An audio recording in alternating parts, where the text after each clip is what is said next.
सर्वमङ्गलमाङ्गल्यं सर्वकल्याणकारकं प्रधानं सर्वधर्माणां जैनं जयतु शासनं जैनं जयतु शासनं जैनं जयतु शासनं।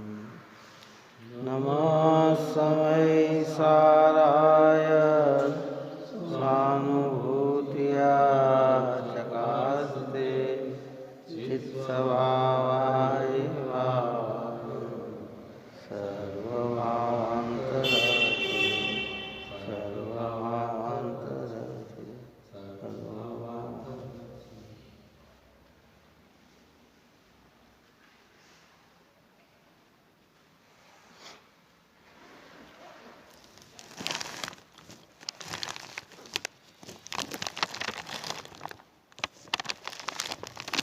कथा 211 नंबर के अपनी पूर्ण हुई। यानी कि अधर्म का भी परिग्रह नहीं है। उसी प्रकार आचार्य भगवंत ने ये बात कही थी, ऐसे ही 16 सूत्र व्याख्यान करने की बात कही। जैसे ज्ञानी के धर्म का परिग्रह नहीं है, अधर्म का परिग्रह नहीं है, तो राग द्वेष क्रोध मान माया लोभ कर्म नो कर्म मन वचन काय श्रोत्र चक्षु घ्राण रसन और स्पर्शन, इनका भी परिग्रह नहीं है। परिग्रह का परिभाषा क्या दी? इच्छा कहा परिग्रह को और अनिच्छक कहा अपरिग्रही। एक इच्छा होती है मिथ्यात्व के साथ और एक इच्छा होती है बिना मिथ्यात्व के। तो ज्ञानी के जो परिग्रह नहीं है वो मिथ्यात्व सहित इच्छा नहीं है, अर्थात इन परिणाम को ज्ञानी चाहता नहीं है। परिणाम तो ये ज्ञानी के जीवन में होते हैं, पर ये परिणाम को ज्ञानी चाहता नहीं। जो चाहता है वह परिग्रह है, जो नहीं चाहता है वह अपरिग्रह। ये बात कहकर अब 212 नंबर गाथा में ये बात कहते हैं कि ज्ञानी के आहार का भी परिग्रह नहीं है। अनिच्छक का अपरिग्रही नहीं असन इच्छा ज्ञानी के, इससे न परिग्रह असन का वह असन का ज्ञायक रहे। अनिच्छक कहा अपरिग्रही नहीं असन इच्छा ज्ञानी के। धर्मी जो ज्ञान में ही रुचिवंत है, ज्ञान में ही संतुष्ट है, ज्ञान में ही तृप्त है, ऐसे ज्ञानी को असन की भी इच्छा नहीं है। असन यानी भोजन, आहार। ज्ञानी को आहार की उसकी इच्छा तो केवल एकमात्र अपने चैतन्य में ही रहने की है। दृष्टि की पवित्रता ऐसी होती है कि उसमें दो चीज़ नहीं समाती है। क्या समाती है? दृष्टि में एक चीज़। जैसे एक म्यान में दो तलवार प्रवेश नहीं करती ना, ऐसे दृष्टि में दो चीज़ नहीं कि संसार का रस भी हो और आत्मा का भी रस हो, ऐसा नहीं। जिसे आत्मा का रस है उसे संसार का रस नहीं है, और जिसे संसार का रस है उसे आत्मा का रस नहीं है। जैसे भोजन का रस है, जैसे आत्मा का रस नहीं है, और जैसे आत्मा का रस है, जैसे भोजन का, भोजन तो है पर भोजन का रस नहीं है। बात तो बड़ी ये अटपटी लगती है।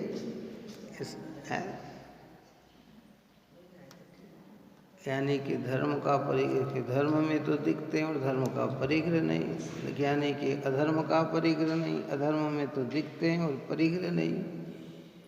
क्योंकि इच्छा ही परिग्रह, इच्छा है ना चाह, इनमें अपनापन जोड़ना, इनमें एकत्व स्थापित करना, इसका स्वामी बनना, इसी में कर्ता बुद्धि करना, इसी का भोक्ता बनना, इसी में सुख ढूंढना, ऐसा भाव ज्ञानी के नहीं है तो कहते ज्ञानी अपरिग्रही है। एक लगन बस, है ना। कबीरदास ने कहा है कि जहाँ नाम वहाँ कामना, और जहाँ कामना नाम। क्या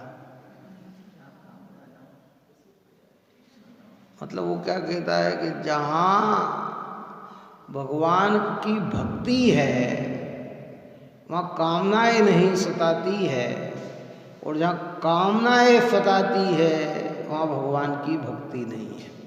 इसे हमारे यहाँ कह रहे हैं कि एक चीज हो सकती है, आत्मा की दृष्टि हो तो और कोई इच्छा नहीं, दृष्टि अपेक्षा हो। अभी राग आदि तो सब है,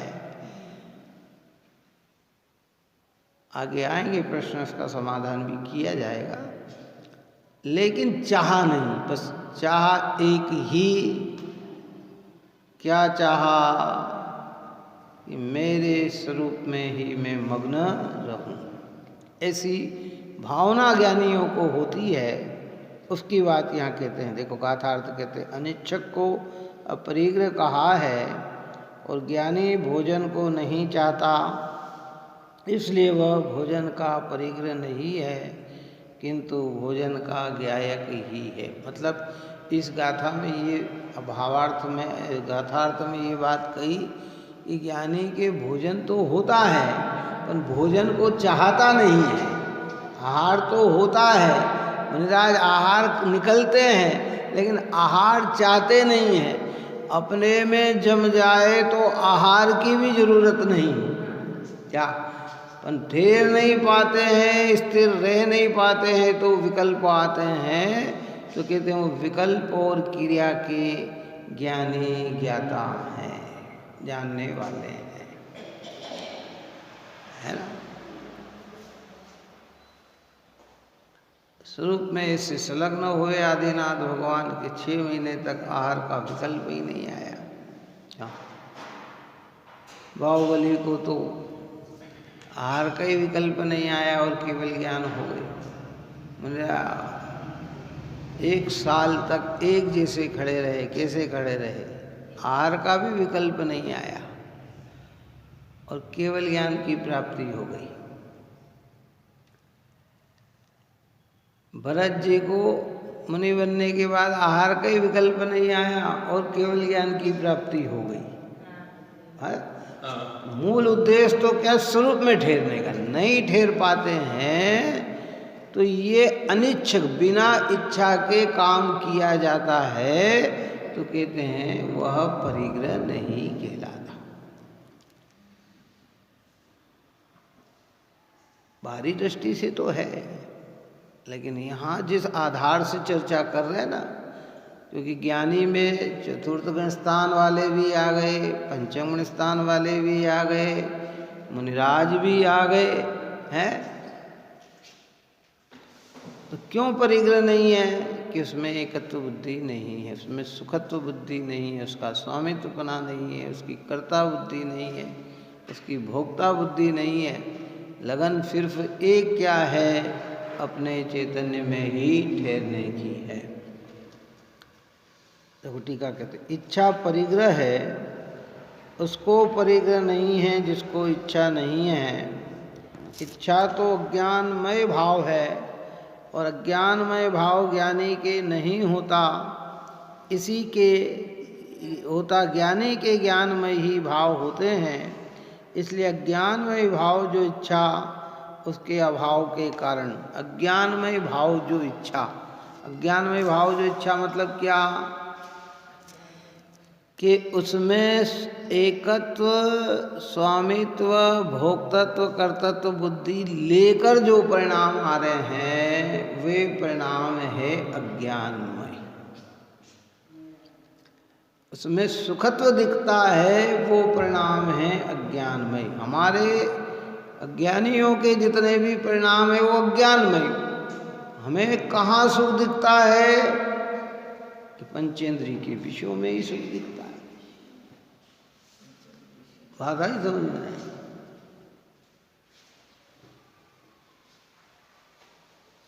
बहुत सारे दृष्टांत ऐसे जीवन में हैं, आप और हम सब समझते हैं कि कई व्यक्ति एक आसन करते हैं, उपवास करते हैं, 2-2 उपवास करते हैं, 5-5 उपवास करते हैं, 10 भी कर लेते हैं, लेकिन उनकी सुखत्व बुद्धि कहाँ पड़ी हुई है? अनशन होने पर भी भोग की बुद्धि है। बात समझ में आई कि नहीं आई? करते क्या है? अनशन नहीं करना ये नहीं कहना चाहते हैं, वो तो इच्छा को चारित्र में तो इच्छा इतनी मंद करी, लेकिन दृष्टि में तो सुख कहाँ दिख रहा है? कि भोगों में ही दिख रहा है? कैसे जाने कि प्रैक्टिकल है। उपवास कर लिए, 5 कर लिए, 10 कर लिए, उसके बाद बस हो गए। इसके बाद कभी उस चीज़ की इच्छा ही नहीं होती। इसका मतलब तुम्हें सुख वहाँ दिख ही नहीं रहा था। अगर दिखता तो फिर वो तुम्हारी परिणति में बना रहना था।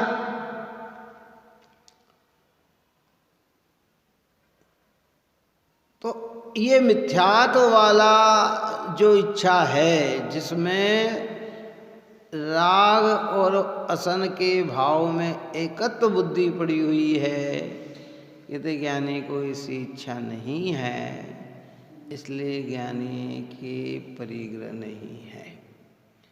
परिग्रह बंध का कारण है। ज्ञानी को बंधन होता नहीं है। काय के अंदर चर्चा चल रही है अपनी ये निर्जरा अधिकार में। निर्जरा अधिकार में कर्म झड़ते हैं, कर्म बंधते नहीं हैं, और ज्ञानी के बंधन होता नहीं है, और जो होता है वो दृष्टि का नहीं है, इसलिए वह उसके ज्ञायक हैं। ये बात कहना चाहते हैं। अज्ञानमय भाव जो इच्छा, उसके अभाव के कारण ज्ञानी भोजन को नहीं चाहता, इसलिए ज्ञानी के भोजन का परिग्रह नहीं है। ज्ञानमय एक ज्ञायक भाव के सद्भाव के कारण यह ज्ञानी भोजन का केवल ज्ञायक ही है। इन्हें उसमें उसकी सुखत्व बुद्धि नहीं है। बस इतना सा परिवर्तन पूरे विश्व का परिवर्तन है। इतना हमारे यहाँ का दृष्टि परिवर्तन यानी सृष्टि परिवर्तन। दृष्टि का परिवर्तन यानी क्या? सृष्टि। एक दृष्टि अनंत भव को बढ़ाती है, तो एक सम्यक दृष्टि अनंत भव को काट देती है। दृष्टि यानी अभिप्राय। किस अभिप्राय से युक्त होकर जीव करता है?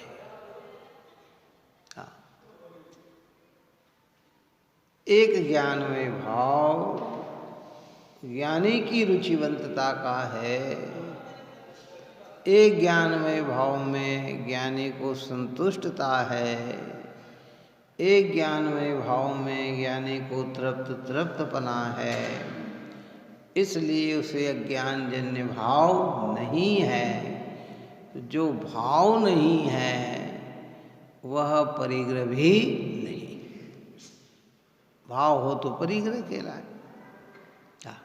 अब यहाँ देखो भावार्थ में कहते हैं, ज्ञानी के आहार की इच्छा नहीं होती, इसलिए ज्ञानी का आहार करना वह भी परिग्रह नहीं है। इच्छा मतलब क्या? उसका रस। क्या इच्छा मतलब क्या? उसमें सुखत्व बना, उसमें एकत्व बना, उसका ही स्वामी बना। ऊपर में अपन ने चर्चा की है कि अज्ञानमय भाव क्या है, कि अज्ञानमय भाव ये है कि दो द्रव्य के बीच में एकत्व बुद्धि को जोड़ना, ये ज्ञानमय भाव है। ज्ञानी के आहार करना वह भी परिग्रह नहीं है। अब यहाँ प्रश्न होता है कि आहार तो मुनि भी करते हैं, उनके इच्छा है या नहीं? क्या ये प्रश्न आप और हमारे हृदय का ही प्रश्न है कि साहब आपने कहा कि ज्ञानी के आहार का परिग्रह नहीं, तो कहते आहार तो मुनिराज भी करते हैं, है ना। तो कि इच्छा है या, और वो जो आहार करते हैं तो उन्हें इच्छा है कि नहीं? प्रश्न समझ में आ रहा? फिर से सुनो। आहार तो मुनि भी करते हैं, उनके इच्छा है या नहीं? और इच्छा के बिना आहार कैसे किया जा सकता है? दो प्रश्न किए। एक तो पहला प्रश्न ये किया कि आहार तो मुनिराज भी करते हैं, उन्हें इच्छा है कि नहीं? और जो क्रियाएं हमें दिखाई देती है वो बिना इच्छा के आहार कैसे करते हैं? गंभीर होकर समझना इसका अर्थ,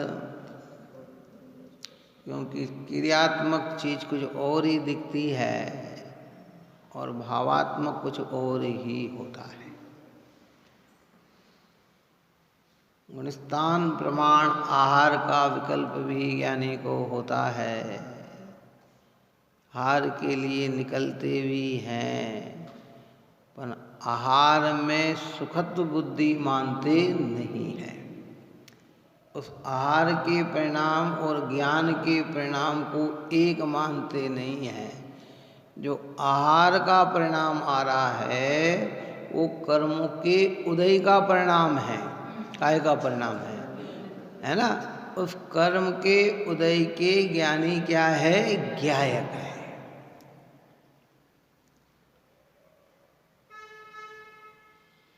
एक तरफ तो जब कर्म का उदय रहता है उसको उधर ध्यान दें तो अपने आप आएगा और फिर जाएगा।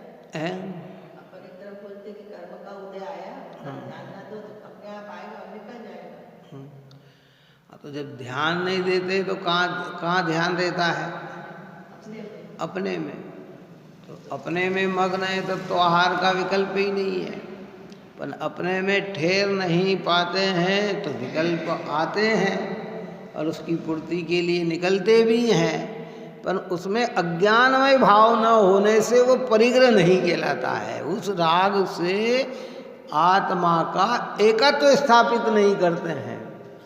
तो वो आगे कहते हैं इस बात को। समाधान बहुत ही बढ़िया समाधान किया गया है। ज्ञानी चौथे गुण स्थान वाले भी हैं, ज्ञानी पंचम गुण स्थान वाले भी हैं, ज्ञानी छठे गुण स्थान वाले भी हैं। इसके आगे तो आहार की संज्ञा ही नहीं है। कहाँ मुनिराज का आहार कहाँ होता है? छठे गुण स्थान तक है। सातवें गुण स्थान के बाद तो आहार लेने का भाव ही नहीं है। राग दूसरा है। जो आहार का भाव आता है वो छठे गुण स्थान में आता है। काय में आता है?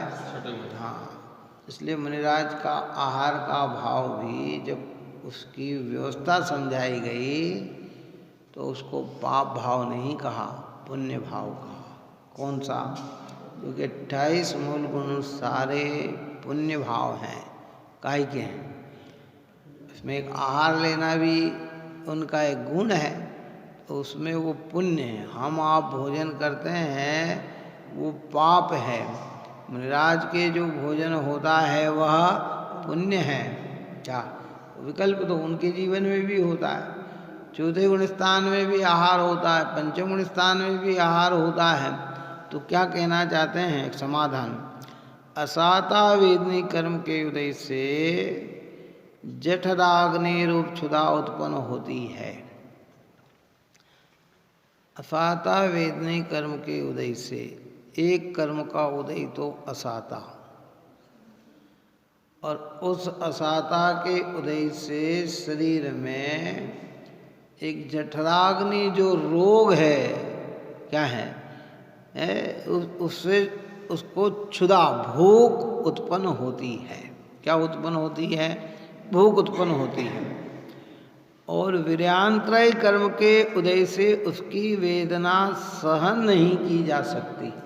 अभी वीर्यान्त्रय कर्म का इतना बल पावर नहीं है कि उस सुधा को, उस क्षुधा को, उसको भूख को वह सहन कर ले, और चारित्र मोह के उदय से आहार ग्रहण करने की इच्छा उत्पन्न होती है। देखो 3 बात कही। पहली क्या? असाता वेदने के उदय से क्षुधा, जठराग्नि में क्षुधा उत्पन्न होती है। दूसरा, वीर्यान्त्रय कर्म का इतना बल नहीं है, इतना चोषम नहीं है, इतना पावर नहीं है कि उस क्षुधा को सहन कर सके। और तीसरा, चारित्र मोहिनी। तो शब्द कौन सा डाला? मोहिनी नहीं डाला, चारित्र मोहिनी, है ना। जिसको मुनिराज में हम लगाते हैं तो संजलन कषाय कहलाती है, सम्यक दृष्टि के लगाते हैं तो अप्रत्याख्यानावरण कछाई कहलाती है, पंचम गुण स्थान वर्ती के कहलाते हैं तो प्रत्याख्यान कहलाती है ना। कि वो उसके कारण क्या हुआ कि उसमें इच्छा, आहार ग्रहण की इच्छा उत्पन्न होती है। हाँ, है ना। इच्छा, उस इच्छा को ज्ञानी कर्मोदय का कार्य जानते हैं और उसे रोग समान जानकर मिटाना चाहते हैं। क्या वो काय का कार्य है? कर्मोदय का। तो उसे मिटाना कैसे चाहते हैं? रोग समान। जैसे शरीर में कोई रोग आ जाए, हम चाहते हैं रोग को, कोई सा भी रोग शरीर में आए, बोलो आप और हम चाहते हैं क्या? नहीं चाहते। पहले तो दृष्टि में कोई रोग हमें पसंद नहीं। कोई सा तो रोग पसंद होगा, ऐसा कोई नाम गिना के बता दो कि भाई अरे मामूली सा मामूली रोग भी ज्ञानी मतलब व्यक्ति नहीं चाहता। परंतु उदय में रोग आ गया, अब उस रोग को मिटाना चाहता है। क्या है? तो मिटाने के लिए क्या करता है? औषधि लेता है, दवाई लेता है। तो दवाई से प्रीति है कि रोग मिटाने का लक्ष्य है? रोग मिटाने का लक्ष्य। बोलो, रुचि काई की है? दवाई की रुचि तो नहीं है ना। ऐसे ज्ञानी के ये कर्मोदय में जो रोग उत्पन्न हुआ है उसे मिटाने का भाव है, निरंतर भोगने का भाव नहीं है। इसलिए दृष्टि में वो क्या है? अनिच्छक है। दृष्टि, जैसे हम रोग दृष्टि में चाहते हैं क्या?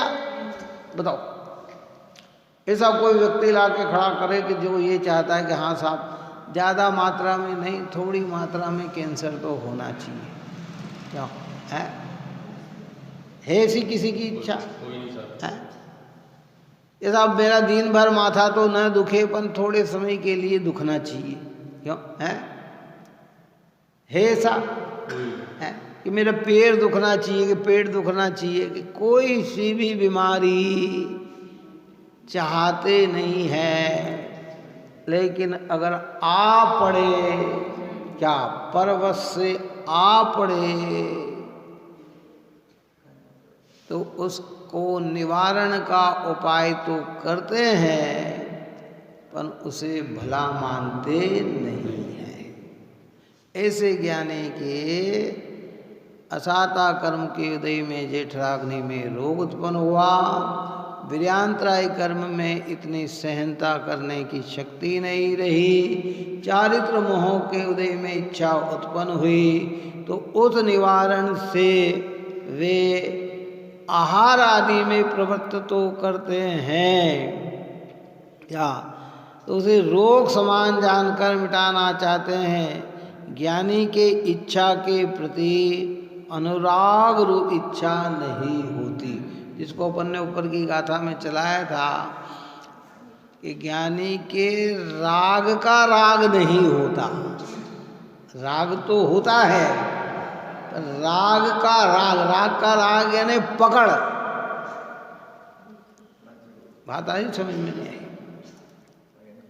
पकड़ नहीं होती है, आता है बस काम निकल गया, हमें उस चीज की पकड़ होती है। हम सर्वस्व उसमें ही सुख ढूंढते हैं। जब जब सुख की इच्छा उत्पन्न होती है, हमें 5 इंद्रिय के भोग के अलावा और कोई दूसरी चीज दिखाई देती नहीं है। और भगवान की निकटता, देखो अब प्रकरण ज्ञानी का चल रहा है, इसलिए अज्ञानी की क्या क्या भूल है ये भी ज्ञान में लेना है। वो 5 इंद्रिय के भोग की पूर्ति पुण्य के उदय में होती है, तो हम पुण्य कार्य की ओर जुड़ते हैं, लेकिन उसके पीछे लक्ष्य हमारा जो है वो 5 इंद्रिय के भोग ही है ना।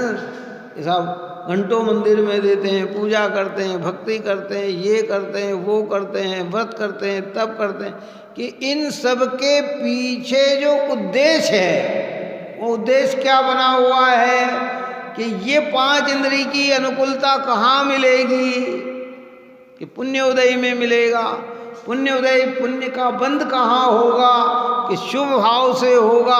तो शुभ भाव में प्रवृत्ति करते हुए भी भोग की रास्ता है, इसलिए हमारे मिथ्यात्व का अभाव नहीं है। और ज्ञानी के इन सब कार्यों में इसकी कोई वांछा नहीं है, इसलिए उन्हें मिथ्यात्व सहित बंधन नहीं है। इच्छा है परिग्रह,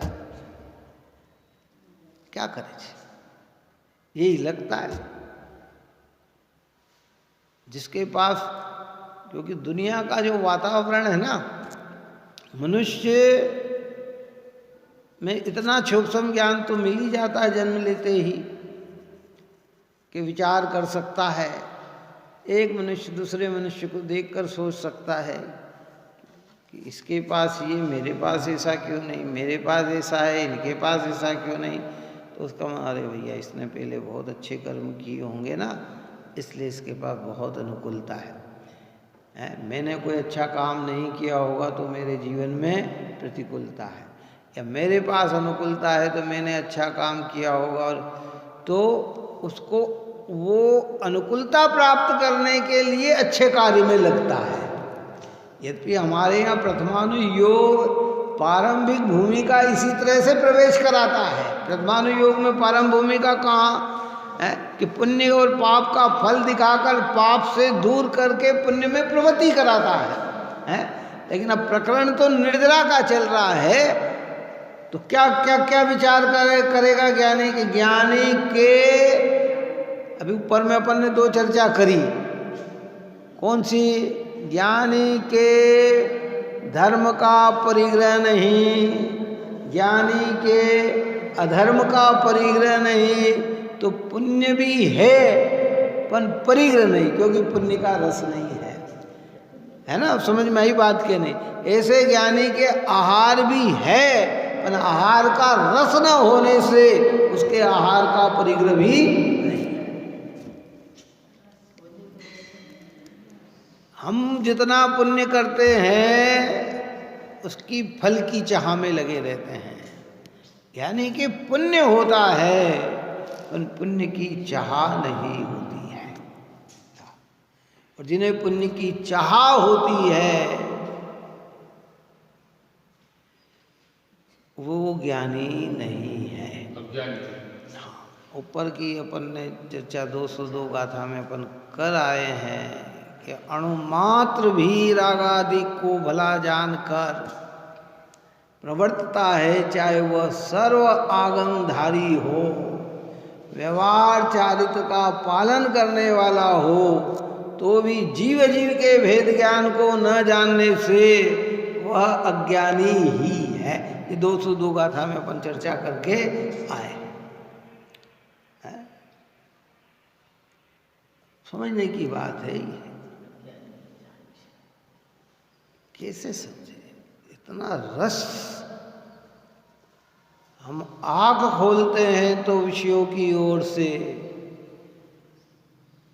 यानी कि आँख खुलती है तो आत्मा की ओर से, क्या बंद भी हो तो आत्मा की ओर से और खुले भी तो आत्मा की ओर से। और हमारी आँख ही खुलती है तो काय से खुलती है? विषयों की ओर, और कोई लगन नहीं, एक लगन। ये कई दृष्टांत बताए ना, कई क्या ज्ञानी जो ठहरा ना, अज्ञानी को 5 इंद्रिय की भोग। कई लोग तो ऐसे हैं आज भी कि वो बेड़ी तब छोड़ते हैं कि जब सबसे पहले उस पे ही चाय पी ले। समझ में आई बात? कई लोग इसे कहाँ पलंग ही गद्दा ही तब छोड़ते हैं कि जब पहले उनके हाथ में चाय का कप आ जाए, दूध का कप। क्यों? उनकी आँख ही कहाँ खुलती है? विषयों की ओर। और आँख बंद भी कहाँ होती है? कि विषयों की है। यानी कि और कोई चाह नहीं, एक लगन भर सच्ची है जिसके हृदय में, कि वो तो एक चीज चाहता है कि मेरा चैतन्य आत्मा स्वयं में परिपूर्ण तत्व है ना? वो उसकी प्रक्रिया है। इसलिए यहाँ कहते हैं कि भाई रोग समान जानकर मिटाना चाहता। ज्ञानी के इच्छा के प्रति अनुराग रूप इच्छा नहीं होती, अर्थात उसकी ऐसी इच्छा नहीं होती कि मेरी यह इच्छा सदा रहे। कौन सी इच्छा सदा रहे? भाजन करने की इच्छा सदा रहे। हमारे तो निरंतर यही इच्छा बनी रहती है, क्या करें? अज्ञानता में तो बस यही है। अपन ने 4 परिग्रह की उसकी संज्ञा की बात करी थी नहीं, कि कौन कौन सी संज्ञा संसारी जीव की लगी हुई है। आहार संज्ञा, भय संज्ञा, मैथुन संज्ञा, परिग्रह संज्ञा है। तिरंचों में कोई ज़्यादा संज्ञा नहीं, उनको एक ही संज्ञा की मुख्यता है, काय की? आहार संज्ञा। पूरा जीवन वो कहाँ व्यतीत कर देते हैं? भोजन ढूंढते ढूंढते ढूंढते। तिरंचु चाहे वो संगी पंचेंद्री सिंह हो, हाथी हो, उनके पास दूसरा कोई, उनका काम सिर्फ एक ही का, गाय हो, भैंस हो, कुत्ते हों, बिल्ली हों, है या छोटे जीव हों, सब एक ही चीज की संज्ञा में लगे हुए हैं। आहार, भोजन भोजन भोजन भोजन भोजन। और भाई दूसरा, कोई मार नहीं डाले, मर नहीं जाए, मर नहीं जाए, भाई संज्ञा लगी रहती है, निरंतर लगी रहती है। संगी पंचेंद्रीय जीव बना, मनुष्य बना, आहार यथा योग्य मिल गया, यथा योग्य भाई साधन मिल गए, तो मैथुन की संज्ञा बनी रहती है, इच्छा बनी रहती है। दिन रात वासना में रहकर मेरे मन ने प्रभु सुख माना, पुरुषार्थ गमाया पर प्रभुवर उसके छल को नहीं पहचाना। और फिर कदाचित ये हो तो परिग्रह की संज्ञा लगी रही, क्या धन रुपया पैसा ये इकट्ठा करना, ये पूरा जीवन हमारा कहाँ जा रहा है? और ये 4 ही संज्ञा, जितना इसमें रस है तो ये अज्ञानमय भाव है, और इनका रस टूट गया तो कहते ये भाव तो है पर ये अज्ञानमय भाव नहीं है, ये कर्म के उदय के भाव हैं। काय के हैं। तो जो कर्म के उदय के भाव होते हैं, ज्ञानी उन्हें जानता है, उसमें अपना एकत्व नहीं जोड़ता, स्वामित्व नहीं जोड़ता, कर्तापना नहीं रखता, भोक्तापना नहीं रखता है। ऐसी उसकी प्रक्रिया है। तो इच्छा की इच्छा ज्ञानियों को नहीं है। हम कहते सदा काल ये बना रहे। जैसे पत्नी मिल गई पति को, पति मिल गया पत्नी को, तो किसी भावना इच्छा कैसी, बोलो 7 जन्म तक हम साथ रहें और हर जन्म में 7 जन्म की भावना भाई। बात समझ में आई के लिए क्या क्या क्या कहना है, इसका मतलब क्या हो गया? पहली भावना क्या भाई उसने कहीं तो ऐसा कि जन्म जन्म में तुम्हारा साथ रहे, और एक कहता है कि नहीं 7 जन्म तक तुम्हारा साथ रहे, पर हर जन्म में 7 जन्म की बात रहे, मतलब कंटिन्यूस, कभी तुम्हारा अभाव न हो। तो इच्छा काय की हुई? अनंत इच्छा हो गई ना। कैसी इच्छा हो गई? अनंत इच्छा। कहते कि नहीं भाई, ऐसे सब में जितने भी भाव मिले मुझे बस यही मिले।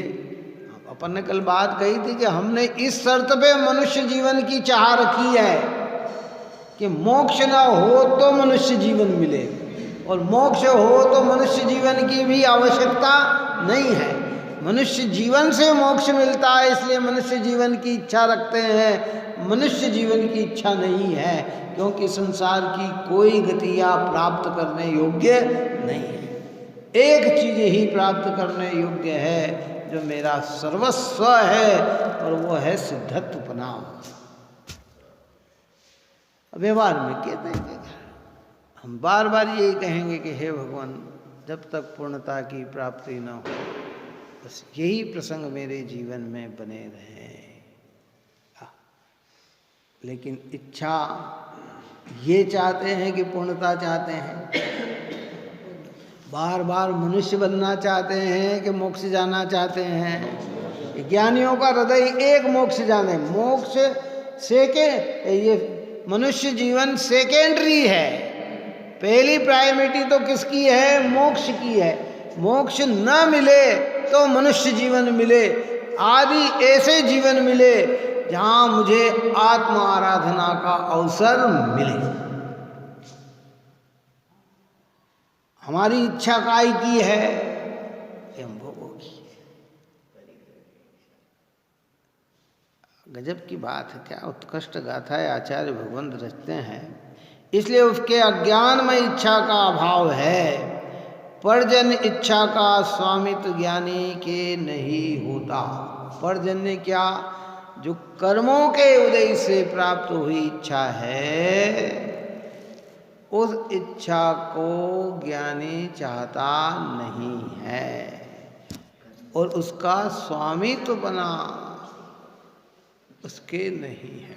अपन ने पहले ऊपर में चर्चा कर ली कि जहाँ एक भाव होता है वहाँ ये चारों भाव चलते हैं। कौन से? हाँ, ऐसा नहीं कि स्वामी है तो एकत्व नहीं होगा, स्वामी है तो कर्तृत्व नहीं होगा, स्वामी है तो भोक्तत्व। अगर पर द्रव्य और पर भाव का ये स्वामी बनता है तो ये मिथ्या भाव पूरा साथ चलता है, और जहाँ छूटेंगे तो चारों ही एक साथ छूटेंगे। कौन सा? ये चारों एक साथ छूट जाएंगे। न परद्रव्य में, न परद्रव्य मेरा, न परद्रव्य को मैंने बनाया, और न परद्रव्य का मुझे वेदन करना, न राग भाव में, न राग भाव मेरा, न राग का मैं करता, न राग का मैं भोगता। ये सारे भाव एक क्षण में भीतर से निकल जाएंगे। किसके निकल जाएंगे? ज्ञानी के। ज्ञानी कौन होता है? संवर का धारी। संवर किसे प्रकट होता है? जो भेद विज्ञानी है। भेद विज्ञान किसको होता है? जो सच्चे देव शास्त्र गुरु के निकट आता है, उसे भेद ज्ञान होता है। ज्ञानियों का भेद ज्ञान नहीं है। किसका? जो सच्चे देव शास्त्र गुरु के निकट ना आए और कह देगा हमें भेद ज्ञान हो गया, तुम्हारा भेद ज्ञान नहीं है, क्योंकि तुम्हारा भेद ज्ञान होगा तो स्थूल चीज़ों से होगा, और देव शास्त्र गुरु के निकट में आने पर भेद विज्ञान होगा तो सूक्ष्म से सूक्ष्म चीज का होगा। वो सूक्ष्म राग की परिणति भी आत्मा नहीं है, ये भेद ज्ञान होगा। अन्य जगह भेद ज्ञान है तो दिखाई देने वाले पदार्थों से भेद ज्ञान है। यहाँ भेद ज्ञान की उपलब्धि कहाँ तक है कि जहाँ तक एक ज्ञायक भाव ही अपना नजर आए और अन्य सब पराये नजर आए, वो भेद ज्ञान। और वो भेद ज्ञान कहाँ होगा कि वो सच्चे देव शास्त्र गुरु की शरण में होगा। अरे इसमें रहस्य समझ में आया। अन्य भेद ज्ञान तो अन्य को भी होते हैं, अन्य लोग भी साधु बन जाते हैं, घर गृहस्थी छोड़ देते हैं, क्यों नहीं छोड़ते हैं। दूसरे मत में भी है, वो भी वहाँ दीक्षा धारण कर लेते हैं, हिमालय आदि पहाड़ पे चले जाते हैं, तपस्या करते हैं, शरीर को क्रश कर देते हैं, लेकिन कषाय को नहीं जानते, राग की परिणति को नहीं जानते, राग की व्यवस्था को नहीं समझ पाते हैं, इसलिए अंतर में उन्हें ही चाहते हैं। तो कहते राग का राग न मिटने से उनके परिग्रह का अभाव नहीं है।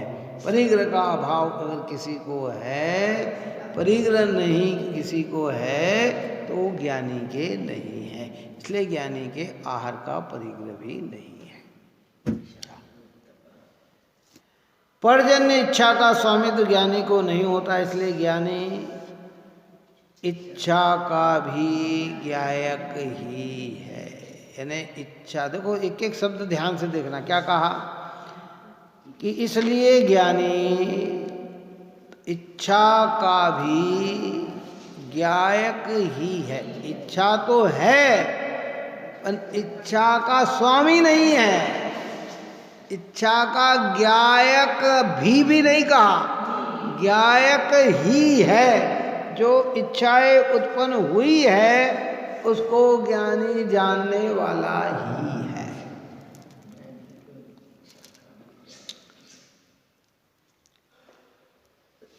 सुन सुनकर, पढ़ कर, विचार करके, चिंतन करके एक ज्ञान का रस आने लग जाए कि ओहो, धन्य होते हैं मुनीश्वर जीव, धन्य होते हैं व्रति त्यागी, धन्य होते हैं समदृष्टि जीव कि जिन्हें कोई चाह नहीं है, एक अपने स्वभाव की ही चाह है।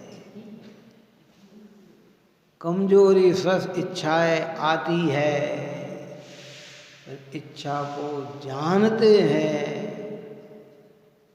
इच्छा के स्वामी होते नहीं है, क्योंकि कर्म के उदय में। अच्छा, कर्म कब का बंधा हुआ? अब फोटो बिचार, ज्ञानी के तो कर्म का बंधन है नहीं, अज्ञानी के ही कर्म का बंधन है। अब वो अज्ञान कब का है? अनादि का है। अब जो अनादि का कर्म बांध चुके हैं और जो बंधन में पड़ा है, वो तो ससमय अपना उदय में आए बिना रहेगा नहीं है। उस पर किसी का जोर थोड़ी चलता है, तो के चलता है। पार्श्वनाथ भगवान के ऊपर उपसर्ग आया तो आया, अब उस पर क्या कर सकते हैं? आदिनाथ भगवान को भोजन न मिला, अंतराय आया तो आया, उसमें क्या कर सकते हैं बताओ? उदय काल किसी को थोड़ी छोड़ता है। उदय काल तो क्रमानुसार अपनी अपनी भूमिका में आता ही है। अब उसे अपनाया कैसे जाता है? ये अज्ञानी अपना मानकर उसमें प्रवृत्त करता है, ज्ञानी उसे अपने से भिन्न जानकर प्रवर्तन करता है। जो भिन्न जानता है वो ज्ञायक है, और जो अपना जान के प्रवर्तन करता है वो ज्ञायक नहीं, वो उसका रस है, तो उसे अनंत बंधन हो जाता है। अब इसमें बाहर से कोई लाभ हानि नहीं दिखेगी, लाभ हानि जितनी भी है वो मान्यता और परिणामों की है, अभिप्राय की है। बाहर में तो क्या दिखता है? बाहर में तो यही लगता है। विकान के ज्ञानी के भी तो हार दिखता, और बिना इच्छा के हार कैसे करेंगे मुनिराज बताओ? हार का विकल्प कौन से उन स्थान में? इसलिए इस बात को थोड़ा आगे तक खींचकर, बहुत सारे विकल्प हैं। ज्ञानी की दशा में इतना है, क्या कहें। श्वेतांबर मत इसलिए कहता कि भगवान को भी क्षुधा सताती है और वे भी कौलाहार करते हैं। यहाँ कहते कौलाहार राग की प्रक्रिया है और भगवान को राग होता नहीं, पहला पॉइंट। दूसरा पॉइंट, भगवान 18 दोषों से रहित हो गए। अरिहंत अवस्था में क्षुधा होती नहीं। कौन सी क्षुधा नहीं सताती? 18 दोष रहित जिनवर है, जिनेंद्र भगवान 18 दोष से रहित हो गए हैं। लेकिन वो ऐसा मानते हैं कि वहाँ रोग भी मानते हैं, क्षुधा रोग भी मानते हैं, आहार की प्रक्रिया भी मानते हैं कि नहीं। तो क्या शास्त्र में तो लिखा, हमारे यहाँ भी ऐसा प्रथमानुयोग में लिखा, आदिनाथ भगवान आहार पे निकले। आदिनाथ भगवान को 6 महीने तक तो आहार का विकल्प नहीं आया और 6 महीने तक वो आहार के लिए निकले, लेकिन आहार नहीं मिला। और फिर एक दिन राजा श्रेयांश के यहाँ आदिनाथ भगवान का आहार हुआ है। क्या नाम उसका, चंदन वाला ने भगवान महावीर को आहार दिया। बोलो, आता है ना ऐसा प्रकरण है? अरे ये शैली है, भगवान का आहार नहीं होता। जिस समय वे आहार ले रहे थे वो तो मुनि दशा थी। क्या थी? वो कोई भगवान की दशा नहीं थी, लेकिन भविष्य में भगवान बनने वाले थे, इसलिए उसको भावी निगम नहीं की मुख्यता से उसमें भगवान शब्द का प्रयोग किया। भगवान का जन्म हुआ। अरे जन्म जरा मृत्यु से तो रहित भगवान है, भगवान का जन्म क्या हो? जन्म तो बालक का हुआ है, किसका हुआ है? तो वो शैली न समझने से उसी को सर्वस्व मान लिया। किसको मान लिया? और वो कहते हैं देखो आप कहते हो कि नहीं, आपके इसमें भी तो भगवान ने आहार किया कि नहीं। फिर अब ज्ञानियों ने थोड़ा सा उस पर सुधार करके जहाँ जहाँ नए ग्रंथ लिखा उसमें मुनि शब्द का प्रयोग किया है।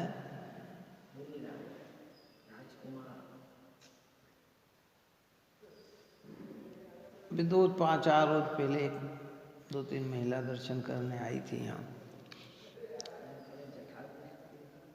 उनको पता नहीं कि भगवान की कौन कौन सी प्रतिमा कौन कौन की है, क्या क्या है। मैंने बताया, मैंने कहा ये पंचबालेती की है, ये वासुपूज्य भगवान है, ये पार्श्वनाथ भगवान है। ये पार्श्वनाथ भगवान कहाँ? पार्श्वनाथ का तो फन ही नहीं है। क्या है मतलब? एकदम आश्चर्य करा उनने।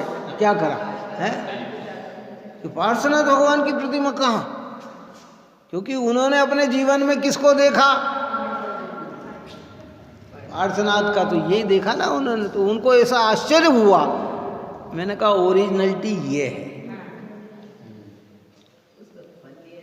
जो भगवान होते हैं उन पे उपसर्ग नहीं होते हैं, जिन पे उपसर्ग हुआ है वे मुनिराज हैं। क्या वो बेचारे क्या समझे, गुणस्थान की परिपाटी को नहीं समझ सकते हैं, तो उनको आज और जहाँ भी देखा उन्होंने फन वाली प्रतिमा देखी है। तो अब वो तो फिर जो तो अच्छा ऐसा है। मैंने कहा वो भी प्रतिमा है, ये भी है, लेकिन वो मुनि दशा की प्रतिमा कहलाती है। हम उन्हें पूजते हैं तो कोई मिथ्यात्व का दोष आता है, ऐसी बात नहीं है।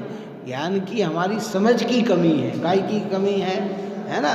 लेकिन वास्तविकता में तो यही है कि भगवान पार्श्वनाथ। और देखो हमारे उस मंदिर में भी आज से 100-150 साल पहले भी पार्श्वनाथ भगवान की प्रतिमा बिना फन वाली भी कहाँ अष्टधातु की जो प्रतिमा है ना, वो बिना फन वाली वहाँ पे भी है। मतलब ये कोई प्रारंभिक प्रक्रिया नहीं है कि पहली बन गई हो, मतलब कहने का मतलब ये है।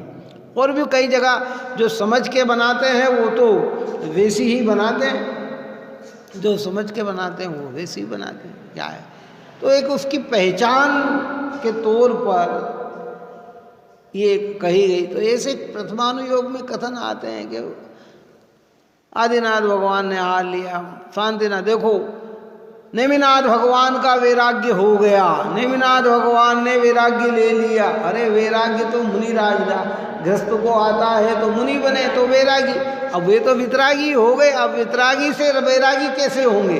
वैरागी वाला तो वितरागी होता है, पर वितरागी वाला वैरागी थोड़ी होएगा, है? बात समझ में आई कि नहीं आई? अरे ये अद्भुत बात है, ये तो आनंद लेने वाला है, ये तो बहुत गजब की चीजें हैं, समझ में।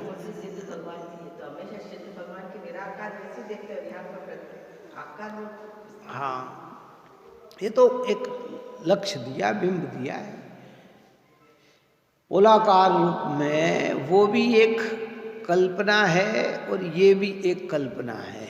आई समझ में आई? लेकिन ओरिजिनल सिद्ध भगवान तो कैसे हैं? ये इंद्रियों के द्वारा पकड़ में आए ऐसे है ही नहीं। बात समझ में आई कि है?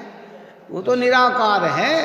अब उसका एक बताया कि ऐसी दशा इनकी पूर्व की थी और ऐसी दशा से उनका सिद्धत्व हुआ है, तो एक हमको लक्षित किया गया है कि ये अवस्था सिद्ध की है, बस।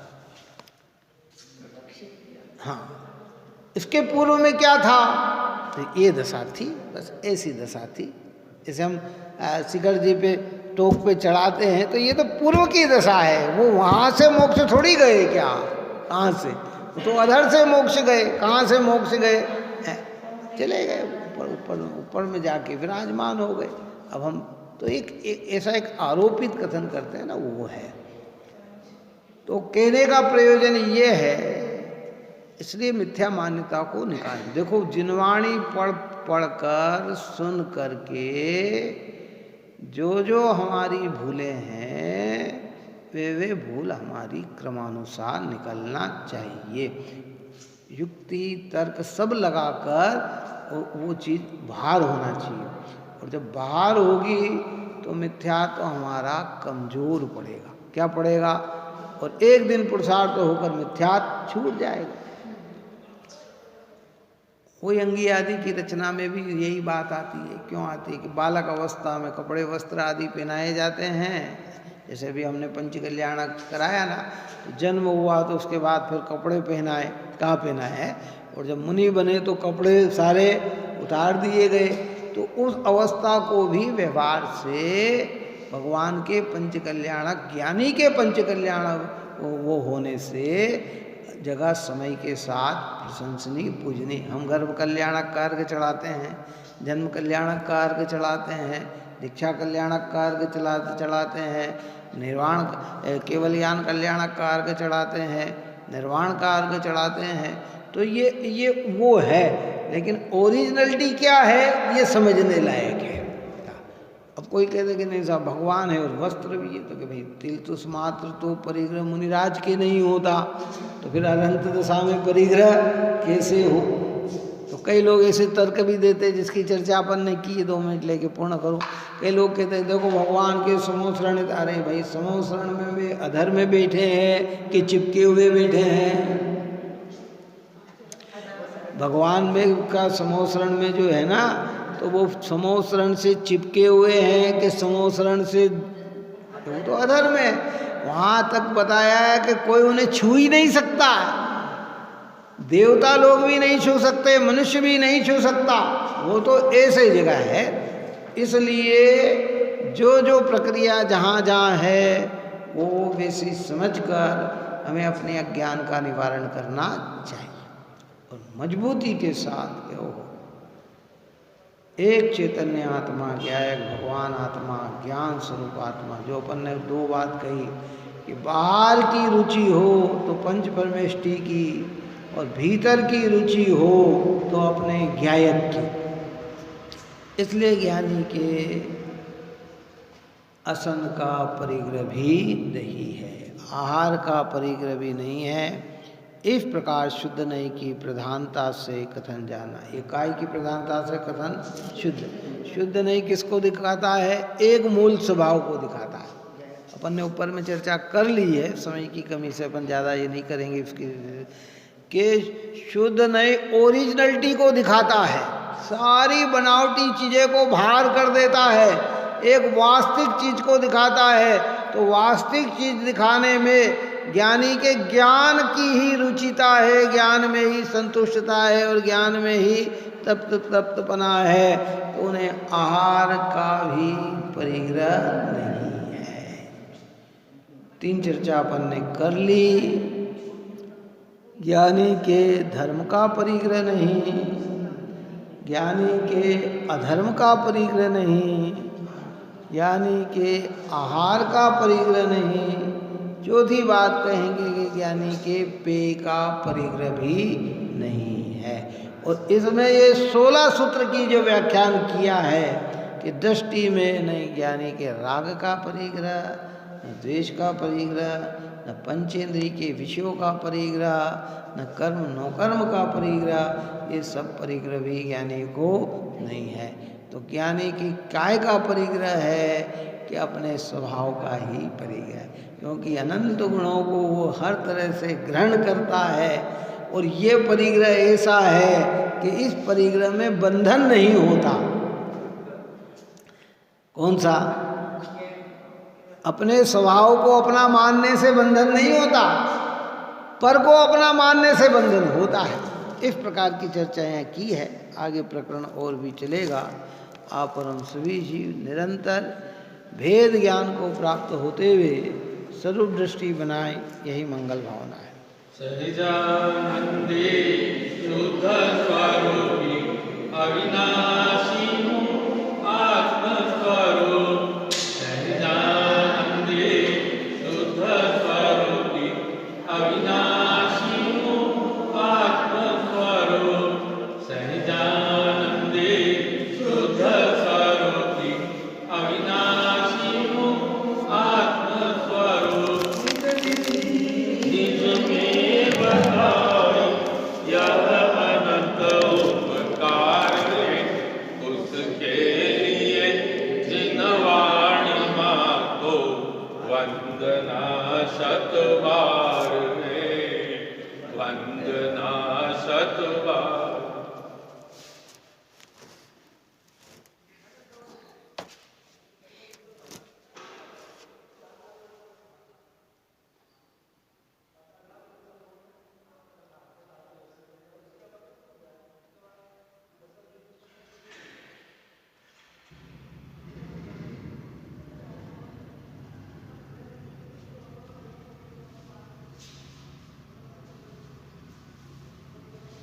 जा वाणी के ज्ञान से सूझे लोग